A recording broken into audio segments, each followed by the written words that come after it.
Yo, yo, yo, what's up, everybody? This is the Class in Session podcast, and I am your host, Logan Taylor, with my amazing co host, Mr. Dontay Hampton. And listen, man, we have somebody that is very, very special coming on today.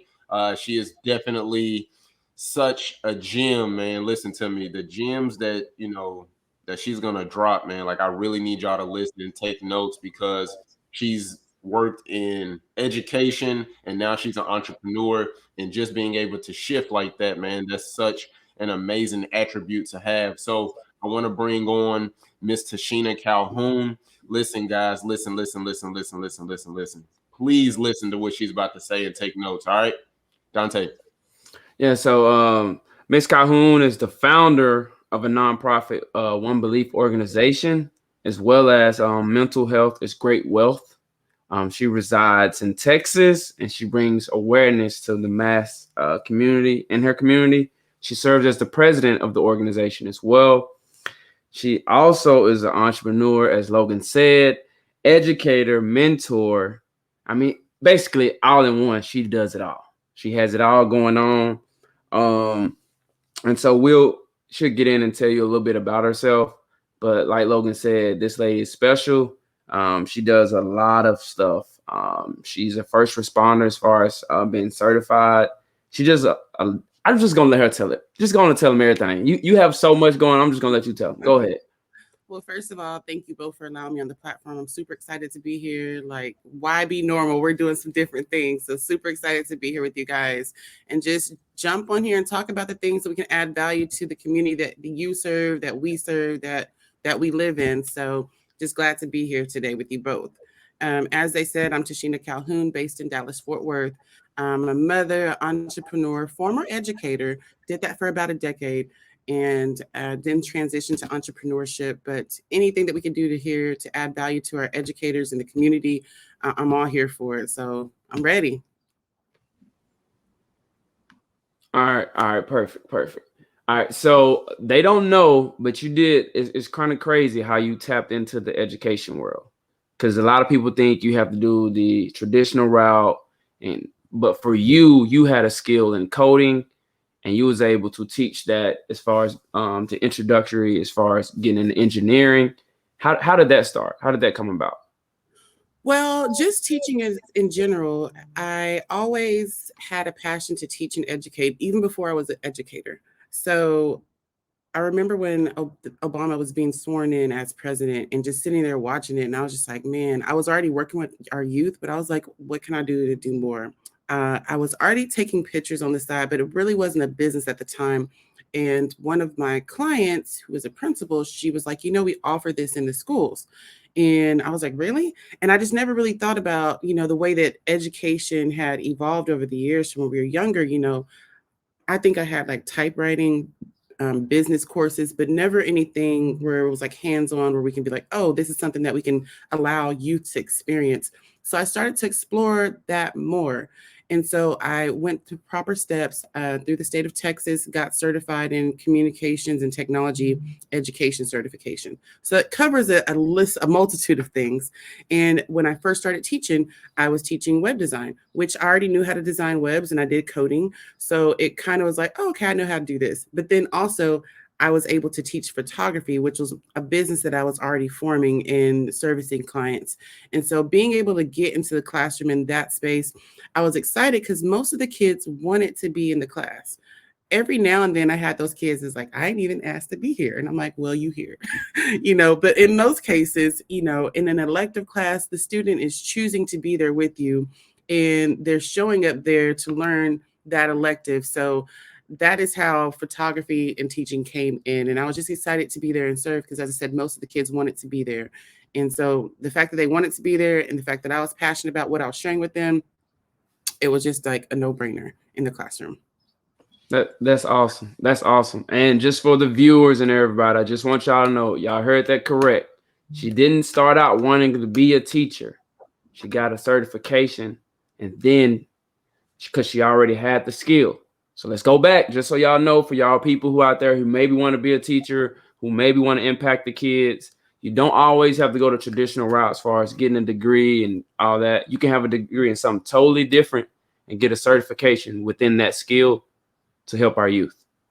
It is, and that's very true. Now, being that I was elective, I do want to say this because not everybody's going to teach electives. That makes a small portion of the education system. Of course. So, you have your English, social studies, science, all the other biology, all those other courses, and so that are requirements that our kids have to have. So they have like, what is it, like 70% of their courses, and the other 30% can be electives. So I'd like to say that because understanding those classes, the kids have to be there. And so it's like, as an educator, when you're in that classroom where they have to be there and they may not necessarily want to, that starts to reflect on, okay, what can I do as an educator to make this an environment that they want to be in, a classroom that they enjoy coming to? How can I change the narrative of how they view it? They don't like biology already. What can I do to make this classroom more welcoming? And I think for me, one thing that I enjoyed all the years of teaching, how I started my day. Like when they walked into that classroom, they're going to be listening. There's some motivation going on, whether it was like whatever I was listening to in the car, they most likely was listening to classroom. I was listening to gospel, we in there, it's winning season in the classroom. Or if I was listening to Les Brown, that was playing. They're like, who is she listening to? We would do bell ringers. I would start the day with just nothing but positivity, really setting the tone, the atmosphere that they're walking into. And it changes the narrative, just shifts. Like they could be sitting there having their quiet time in the morning before we start, as they're getting prepared, but they're hearing these things, it's playing. I'm setting the atmosphere in the classroom. Regardless of your subject matter, every educator can set the atmosphere and the tone for the classroom. I love it. I love it. That's awesome. Set the tone. Set the tone. Let me ask you this. What is one piece of advice that you would give to someone that wants to work into the education space? Now, of course, we know that you did it the unconventional way. And so for somebody that wants to get into the education space, what is one piece of advice that you would give them? Well, every state is different. So I know that things like, I taught for almost a decade, and that was years ago. Texas passed this thing, well, not a thing, it was a law, highly qualified, and I forgot the rest of it. But every state is different. So definitely checking to see what the state requirements are to be an educator. In most cases, they do require formal education.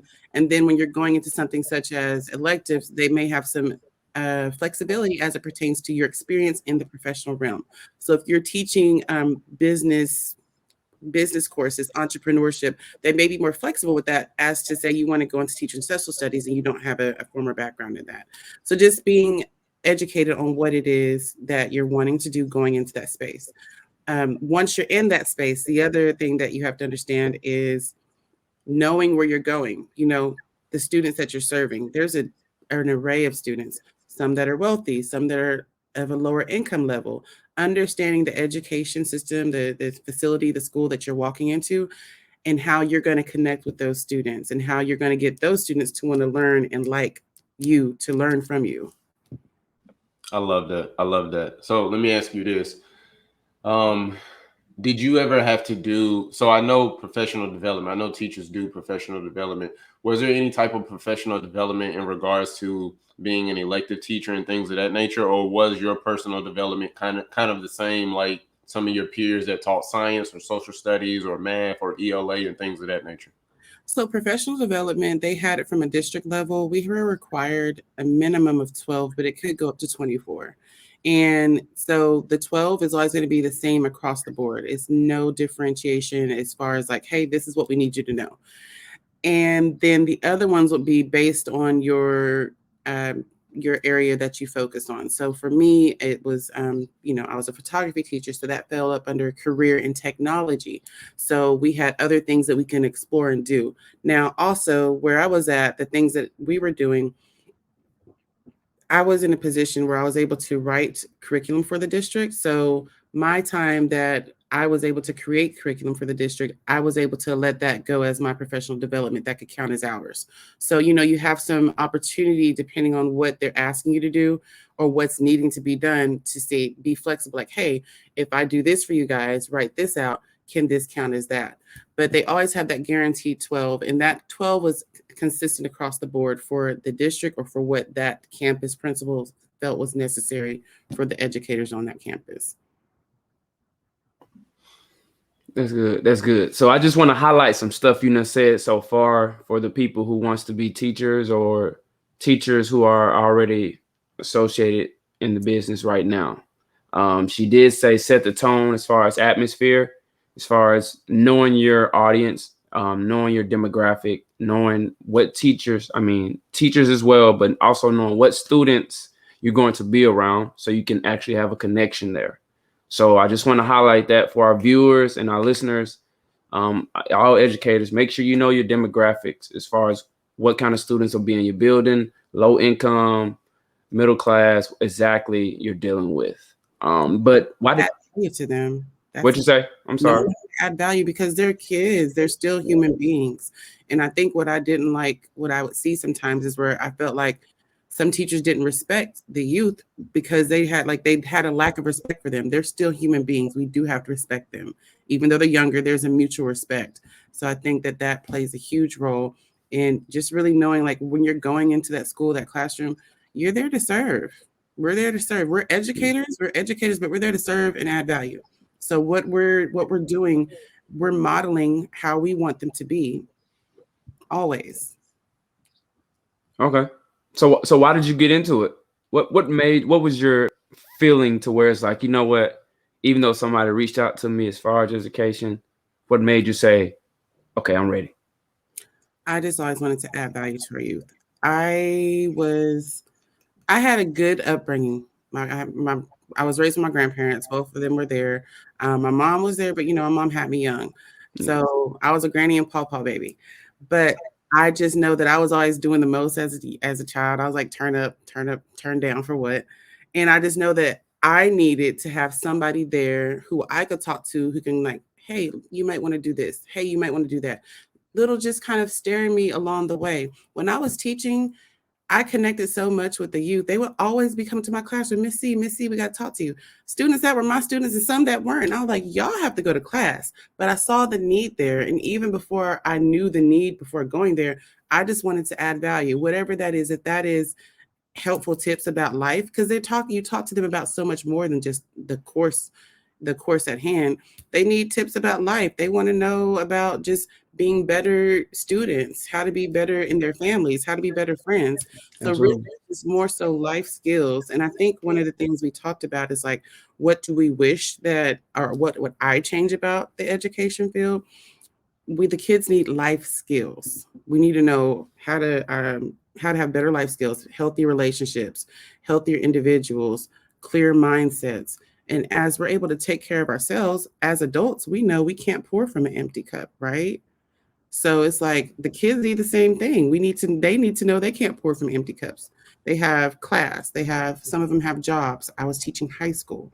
Some of them had jobs. They were helping out their families. Some had sports. Some had all three. So understanding they still have a lot of stuff going on and they have to learn to balance as well. She's bringing it. She's bringing it. She's bringing it. I hope y'all really listening, man. I really hope y'all truly are listening. She's saying a lot of small things that can really impact our kids, and also change that narrative a little bit in you guys' classrooms, whether you be a principal, administrator, educator. Small things I think that can really change, whether it be just a kid simply improving in your classroom. So what she's saying is very, very good.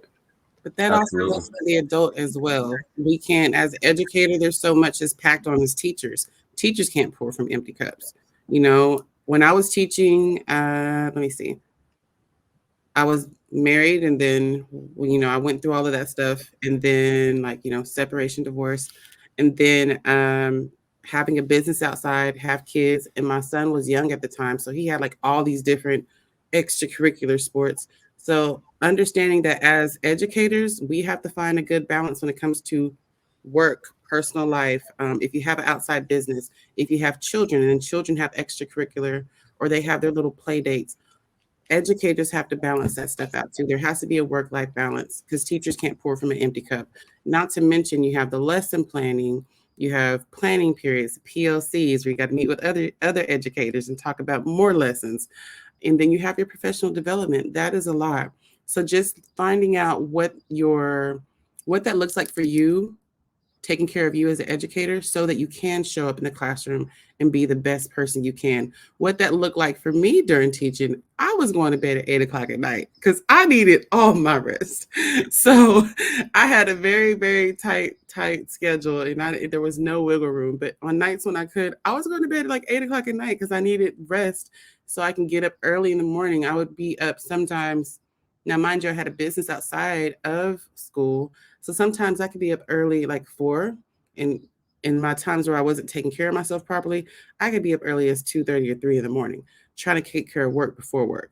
So I wouldn't advise that, but at 4 o'clock is a good time to, get up and get your day started. And that allows you to whatever you need to do in the morning, whether you're praying, meditating, setting the tone for the day, because you have to have time for you before you get up and get your spouse together, get your kids together, get them out. I taught high school. The bell rang at 7:25. So we had to leave the house about 6:30 or so. And so, that could be a lot between 6:30 and 7:25, dropping kids off and getting them where they need to be, and then still showing up refreshed and ready to go.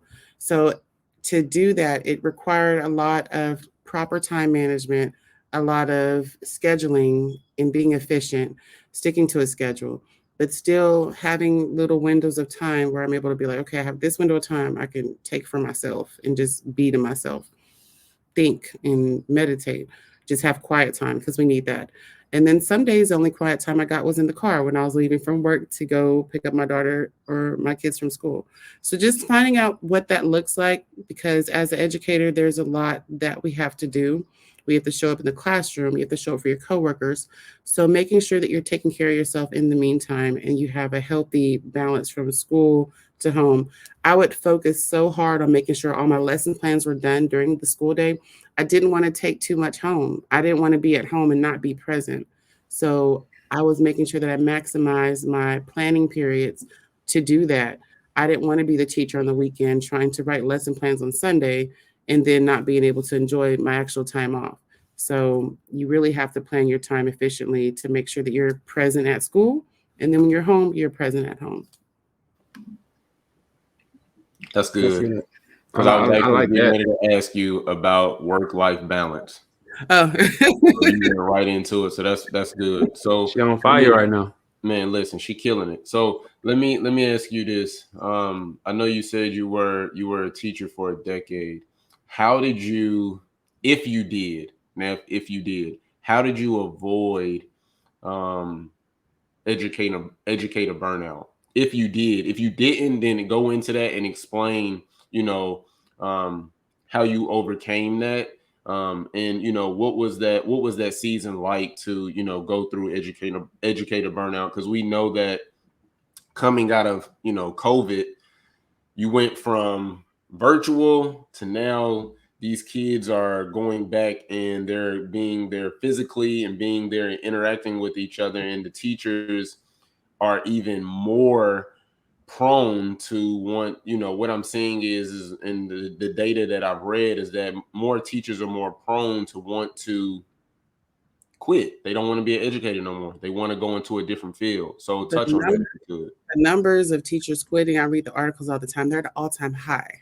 So burnout, I will say you can get burnout in like the very first 6 weeks of school, every school year, most tiring, most draining. Even though I know what's happening, even though I know it's coming, when I was teaching, we're starting back beginning of August, professional development.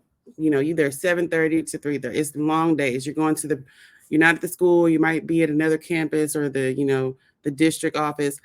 Long days. Like, and I had a business, and I noticed that every year my business, like, I pretty much wouldn't even take clients like between August to mid September because it was that much going on, and it was always draining. And it's just, you have information overload, and it's just like, take all this in, take all this in. And it's like, okay, I would like, that was a lot. So every year, didn't matter how many years, all 10 of those years, the beginning, those first 6 weeks were always the most draining. And I think during that time, again, early bedtimes helped for me. I would start going to get massages. At some point, I started to go get like some massages, and then just things to take care of myself. I mean, whatever that is. For ladies, it might be your nails, go get your hair done, um, going to a spa. spa house. Those things there are things that I would do.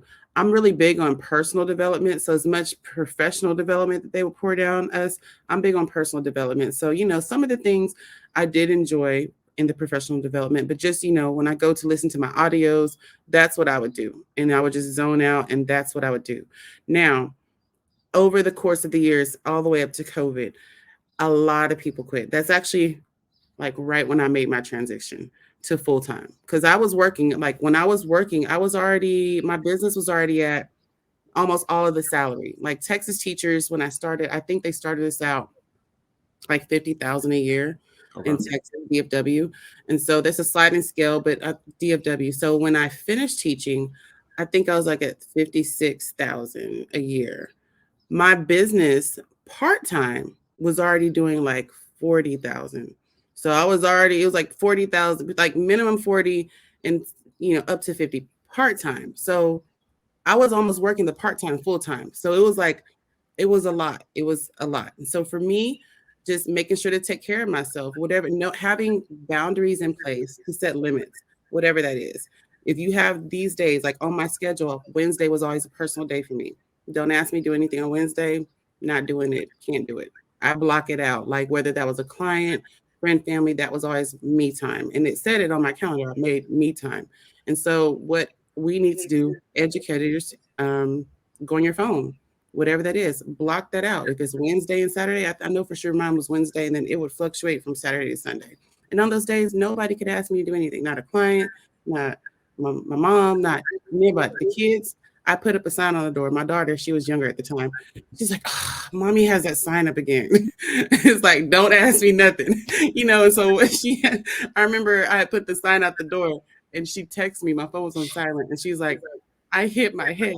And I was like, okay. I said, are you bleeding? She's like, no. And she said, but you have the sign on your door. And I was like, okay, you're all right. Put some ice on it. So it's just like you have to, whatever that is, set that boundary and say, do not knock on this door. Do not come in this room. Like whatever that is, I just need me time and do that. Because again, if I don't have that, I can't be the effective mother I need to be, the effective teacher, educator, if you're a wife, a spouse. Because if I didn't do that, I think that's when you find yourself lashing out. You're already in a space, you feel like everybody's here and there, and then they ask you a question, you feel like snap back. Well, why'd you snap back? Because I was angry because somebody was, I needed time for me. Okay, well, take time for yourself. So just that's how I avoided burnout, by making sure I had me time. Now, when it came to COVID, what that was like, so much changed. Teachers were now required to be like call center agents. They call in the house. They're trying to make sure, you're switching from in-person to virtual. You got some teachers that not everybody teaches communication technology. Not everybody's tech savvy. You know it for the classroom, but some of our teachers are, right? Yeah. It's just like, so they had us making phone calls, checking to see where the child was on virtual. Kid don't want to be there. Kids like, where's the laptop? I don't even have one. They're trying to get everybody Chromebooks to the house. You got kids not showing up. That was a lot. So much changed. And it just, I think for people who are passionate about education, as I know I am and always will be passionate about education, when I taught, I enjoyed connecting with students.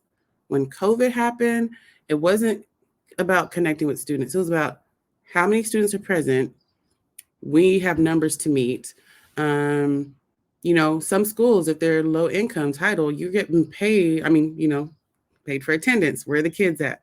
So it wasn't even about educating. It like took education out. It's like, okay, we have to document this, document that, paper trail this, paper trail that. And it's like, okay, so I'm getting paid to collect data and paper trail.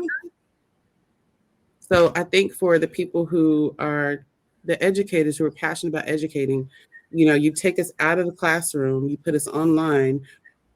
And if you're a personable person where you like human interaction, it's like we really don't have that. Now we're getting adjusted to the way virtually, but it's just so much changed. And then the workload increased. You have teachers quitting. The teacher that was next to me, he quit. And then they put his students on mine. Then you have the teacher to student ratio What happened? I have like double the students. It's still one educator, and now like half the kids still aren't doing anything. So then the numbers are still, they're off. So that's what happened with COVID. And as for educators quitting, I just feel like they're underpaid because, like I said, Texas in the DFW area, they're starting out 50 something, but I've seen places present day, they like 30, 40,000. It's like, come on now. Yeah, So, they real disrespectful with the pay when it comes to teachers. yeah. Logan, this is gonna go into my next question too that we ask everybody too. This Yep, is gonna be I perfect. already know. This is good. This is good. Yes. Oh, what is it? Are you ready? So, speaking of money, is there a number or value that an educator can make to where you say, all right, I'm okay?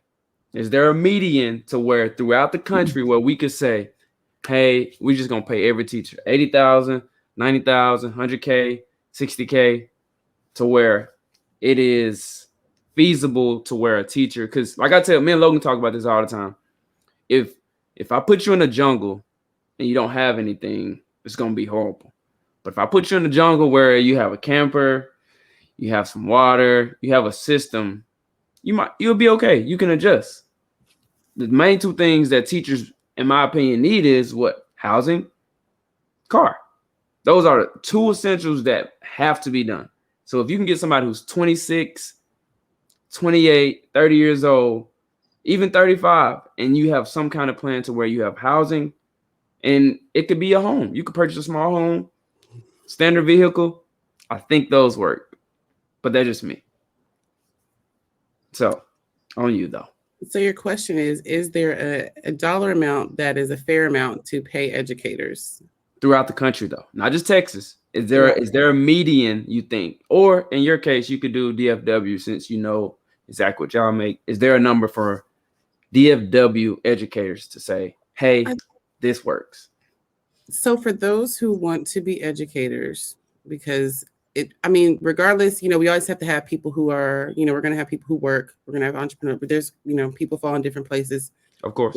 So I like, because people always ask, well, if they paid you X amount, would you go back? I don't desire to go back in the classroom. So I'm not answering this personally for myself. However, well, let me rephrase it. I don't desire to go back in the classroom as an educator for the state. Okay. I go in the classroom, but it's on my own. So as far as what educators should be paid in today's economy, there's educators. I was just talking to someone out in California, and it's just like, their cost of living is so ridiculously high. So I don't think that there's a set amount across the board, because it's going to vary from each state to city to, what it costs to be in certain places. Dallas the market is constantly rising as far as like the cost of living, because so many people are moving here because it's more expensive where they're at. We have a lot of Californians moving here. They're driving our market through the roof. It's ridiculous, but it is what it is. So with that being said, I'll just say for Dallas, I think for this area, I mean, I did it as a single mom with the 50 to 56,000. It worked. But like I said, but then I had my money on the outside, so I really couldn't tell the difference. I mean, because I still did whatever I need to do. So maybe like, I don't know. That's a hard question to ask. 60, 70, 60, 70. So, I mean, because I did it, but I mean, the whole time I was like, we'll take yourself out of it. We saying just a basic standard educator, someone who doesn't have the entrepreneurship, doesn't have the business. And we're going to say an age range 26 to 35. Okay. Ooh. I don't know. I'm gonna just say 75,000. I don't even know. That's probably 75,000. I don't know. That's starting out. But then why this will never happen though. Let me tell you. No. Don't try and get out of this. Don't try. Because I can't even look at this objectively, because I've already like my number. Like I don't even see those numbers anymore. Those are like. We got you. We understand. I don't see those numbers. Those are not like, and even when I don't see those. I can't even say like. I mean, I'm like, the same amount I'm saying, I've really already done that this year on my own. So it's like, I guess it'd have to have at least that. I don't know. Let me see. I have to do like the whole what we got to break down those bills down. But let's just say 75,000. But then the reason it won't happen is because they have to continue to give you raises. And so Okay. it's like we got to pay them this amount so we have this much wiggle room to give them raise. So like they've upped the income. They do it like they'll do like a 4% or 2% Yeah. raise. And it's across the board, but you really don't see anything. So I mean, I wouldn't say 50 something because I always had more money coming in on the side. So maybe I'll say 70, 75,000 starting. But Mhm. unfortunately, the way that the system's set up, about those veteran teachers, it's like they won't be able to sustain the different, like the pay scale. So I don't like that question. I asked that that be removed. I'm just playing. That's all. That's why we asked that one. That's why we asked that one for you. I'm just playing. No, it's all good. It's Put good. you in the hot seat a little bit. Yeah, it very much did. I wasn't. See, I have to do those numbers. And then, like I said, you got to factor in the cost of living, man. It's like cost of living. You have gas prices, teachers driving. Some people, wherever they're coming from, they may be driving a distance to work. You got to fill up the gas tank. You got rent on the rise. And then just the everyday things that you guys are or they are consuming as consumers to live. So lots of things to factor there. Absolutely, those different factors. But I just think me and like Dante said, we talk about this all the time. I just think that if you could have a system, right? So if we're gonna pay, like, if you're gonna continue to pay teachers or educators that start out that amount in different states where it's 30 or 40,000, right? Why not have a housing program for them? Mm, Get what I'm saying? Why not have a automobile program for them, right? Like mhm. there's so much that educators endure day in and day out. Like I was just listening to a podcast yesterday, and the teachers were talking about on minimum they do 60 hours a week. You only get paid for 40. Yeah. No, yeah, that is true. You There is. only get paid for 40. And so I'm giving you an extra 20 hours for free. Mm-mm. We got to figure something out. Like something has to figure out, right? Like we have to figure something out. And so I think if we could come up with some type of program, whether if it's housing, like, hey, you're a first year educator, or in your first 5 years, we'll get you a house, and we can, give you, some type of, I don't know, program, or so much money off of the house, or they can give you, a tiny house. You may get a 2 bedroom starting out, you know what I'm saying? And you pay $800 for rent, or something like I that with a think that would be different. something great on the like beginning the career because by the time I purchased my home, the things that were in place for like first time home buyers for educators, since I was making so much money outside of school, I didn't even apply for that. So I think that's good for somebody who's starting in the career to like, hey, Right. we do have this because there are things that again it's like you have to make so little to qualify. Like you're cultivating the minds of the future. Why can't we just help you because this is what you're doing? So there should be something in place where teachers are put in a position to win, whether that's a housing program, a car program. Like there should be something. Because like I said, by the time I was able to buy a house or even thought about buying a house, I was already making so much money inside that I couldn't even take advantage of it. So it's going into the career, starting out your career like that, having something available where it takes care of your home and your car, those needs. I think that would be tremendous. That would be such a game changer. The teachers are I like it. cultivating the minds of our youth for the future. So, we have to take care of them. I love it. I love it. Dante came up with that question, and I remember him asking me that, and I was like, I ain't never think about that. Like, right? Like they do, because they deal with a lot, right? Like you were with kids for 7.5 hours a day. More than the parents. Exactly. Yeah. So So why not? And then how many partnerships out there? You mean tell me people can T-Mobile and all these people can get bought out by all these companies, and we can't some kind of way partner a loan company with a car company to give anything? have to come up with something. We got to do better. Just know if the Department of Education ever do anything, you heard that here first. Just so you know. I tell everybody that if the Department of Education ever come out with something, I was part of that. They need to come out with something. Got to take care of our teachers. So, Absolutely. So let me ask you. We probably got 2 or 3 more questions all right, let's um, do it. before we get off of here. Let me ask you, what is a common myth about your job when you were an educator? What was a common myth that you were just like, I can't believe y'all really think that that's what we go through or that's what we do. You know, we have had principals that have been on the podcast, and for them, they said the common myth was that people that are on the outside looking in, they thought that they were just paper pushers. I So think the common touch myth on is that. it's easy. Like there, you don't do anything. You just stand in front of the class and you just share some stuff. Or I don't even think they share. I don't think people think we share things. They just think we're just in the classroom, glorified babysitters. I've heard that before because it's like, oh, you get paid this much to just babysit, and it's like, no, we actually have to. We do stuff, and so I think that's a common myth that you're not doing anything. However, there's a lot of planning that goes into everything that you're pouring out to those kids. And then if you're a teacher and you have multiple preps, my goodness, I always felt sorry for the people who have multiple preps because they have to do everything that they do for one class times 2 or 3. That's the lesson planning, writing the lesson plans, and especially if you're a new teacher, developing all of this on your own, you get to collaborate with others, but ultimately you have to write your own lesson plans. You have a guideline of what that looks like, but again, you're writing your own lesson plans, what you feel best works for you, the way you teach and your students, the way they are receiving what you're putting out. But then also understanding that you have to customize for IEPs, for those kids who have special needs. You have to customize and differentiate learning. Okay, well, we're going to do it this way. We're going to focus on auditory here, kinesthetic here, and then, just differentiating the lesson so that you're hitting everybody's way of learning. No student learns the same. So it's like you're not just standing there and doing nothing.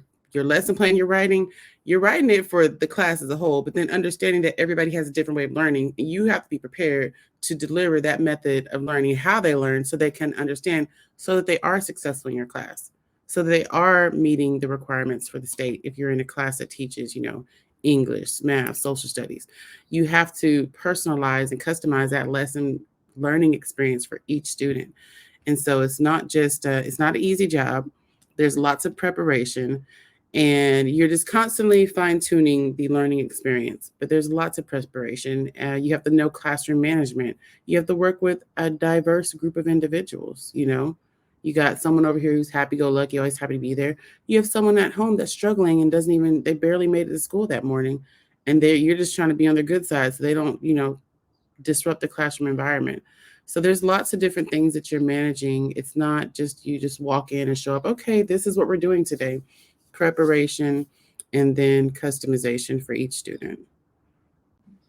And don't even add the coworkers to there. So coworkers and admin, it's a lot.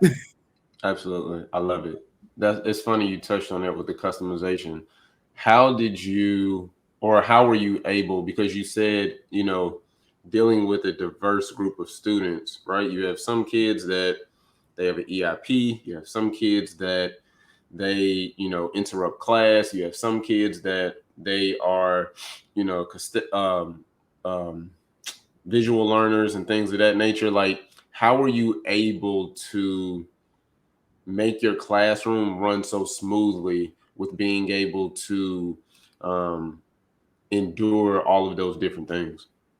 Okay, well, first off, setting the classroom environment. So I'm visual, so I always have lots of visuals around the class. So anything that I'm anticipating the needs of what they may ask and putting that somewhere in the classroom environment. So whether that's signage in our presentation, but I'm anticipating the questions and having an answer before they even ask. So what my classroom would look like is they come in, we have our morning time. They have like a bell ringer of work that they would do. After that, we would discuss it. So by the time they've already heard some things auditory, they had a bell ringer, so they looked at it, that's visual, and then they're doing it kinesthetic, right? Then we're going to discuss it. And then we get into the lesson plan. So we're already going back into it. So repetition deepens that impression. So now that we're in the lesson plan, it's repetitive. We're deepening that impression. And then once we're done, I'm just going to recap. Okay, I'm going to say it verbally so you hear it. I'm going to show you again. And we've already done it, so I may demonstrate it for those who need to. So I'm constantly going through those 3 ways of, auditory, kinesthetic, and visual, and then repeating it. So repetition deepens the impression. And then after that, I ask questions if anyone has questions, but then I always had a thing. I would say, ask 3 before you ask me. Because once we're done teaching, I feel like if 3 people in the classroom did not know anything that's going on, then I didn't do my part. My communication needs to be so clear, all 3 ways, that if 3 people in the classroom don't know what's going on, then that means I failed. I didn't do something right.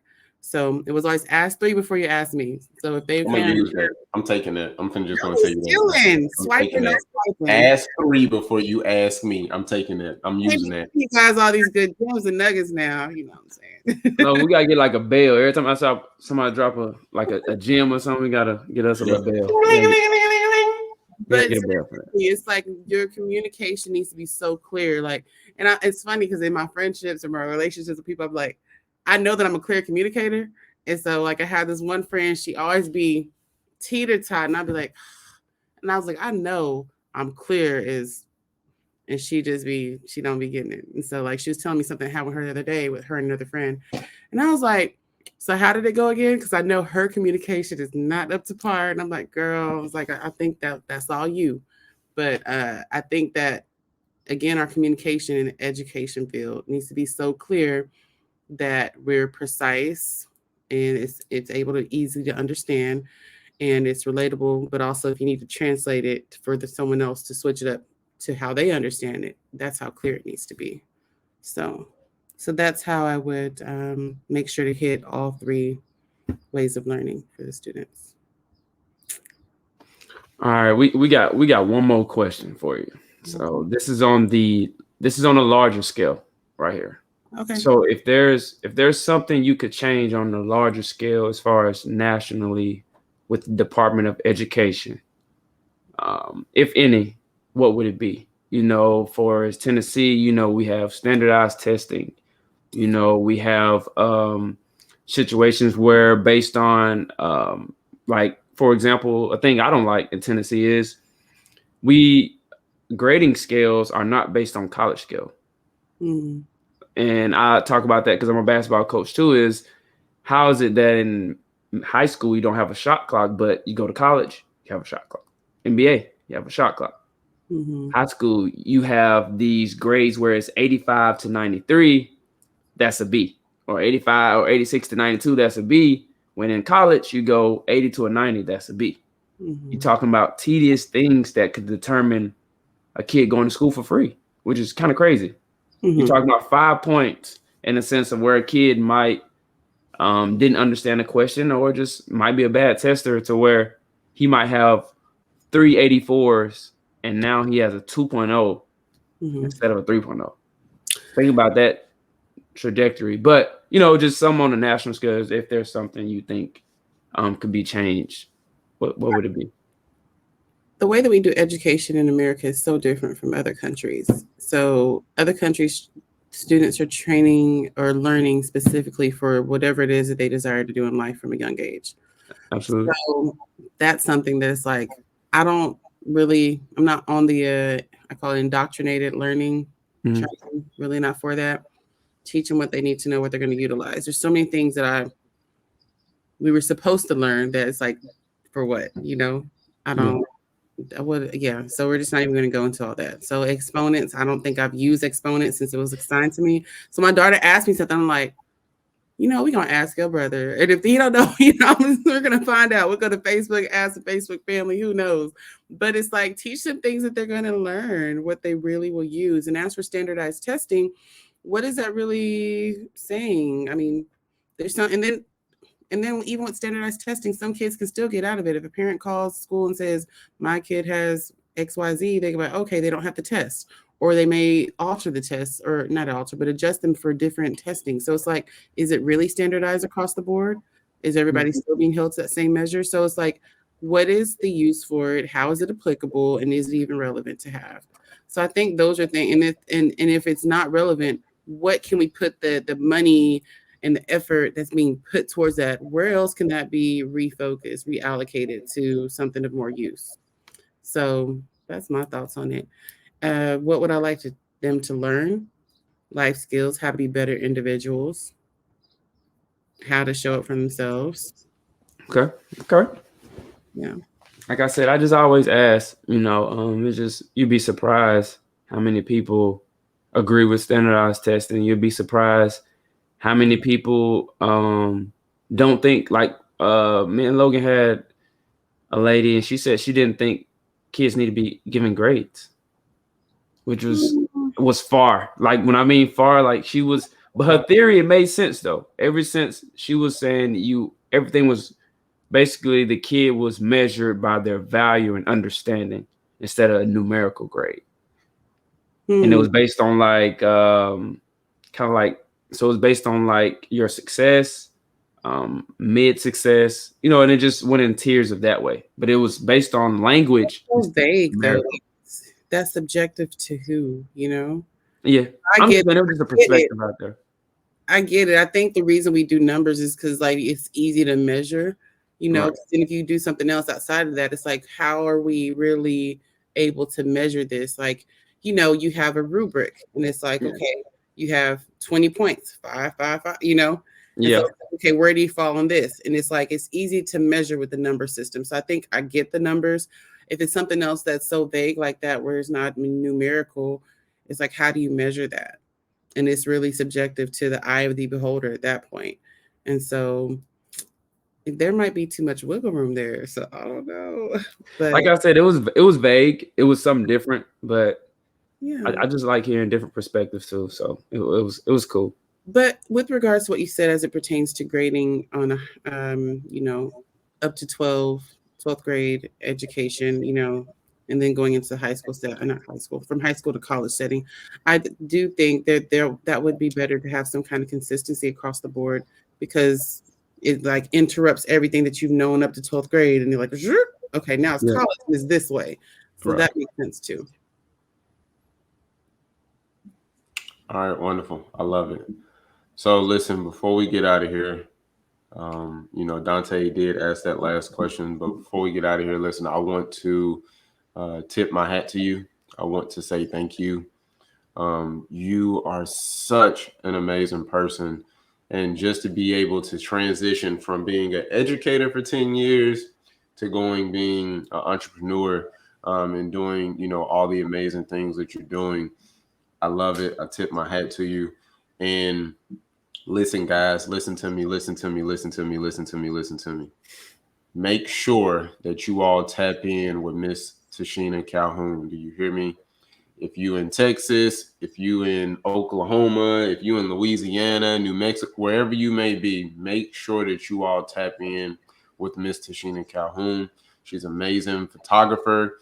Even if you got questions about being an educator, listen, she has a decade worth, yes, a decade worth of experience with being in the education field. And listen, I ain't saying all of that so y'all can try to reel her back in. Like she ain't coming back. She Yeah, already we ain't recruiting now. We ain't doing no recruiting. none of that.